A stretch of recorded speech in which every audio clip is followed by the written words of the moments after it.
Telugu Desam party కార్యకర్తలందరికీ నాయకులకి అందరూ కూడా రేపు ఉదయం ఎగ్జాక్ట్ 9 గంటలకి నాతవలసలో పంచాయతీ ఆఫీస్ ప్రారంభోత్సవ కార్యక్రమం ఉంది.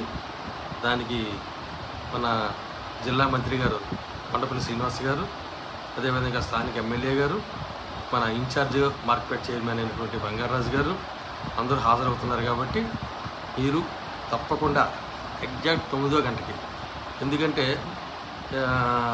మంత్రి గారికి ఎమ్మెల్యే గారికి మరి డిఆర్సీ మీటింగ్ ఉంది కాబట్టి వాళ్ళు 10:15 కల్లా వెళ్ళిపోవాలి. అందువలన కరెక్ట్గా 9కి వాళ్ళు స్టార్ట్ అవుతుంది. కాబట్టి మీరు 8-8:30 కల్లా రావాలని చెప్పి తప్పకుండా మీరు అందరితో పాటు పార్టిసిపేట్ చేసి మీరు ఎగ్జాక్ట్ 8:30కి రావాలని చెప్పి మనం కోరుకుంటున్నాం. తప్పగా వచ్చి ఈ కార్యక్రమాన్ని విజయవంతం చేయాలని మరీ కోరుకుంటున్నాం. Thank you very much.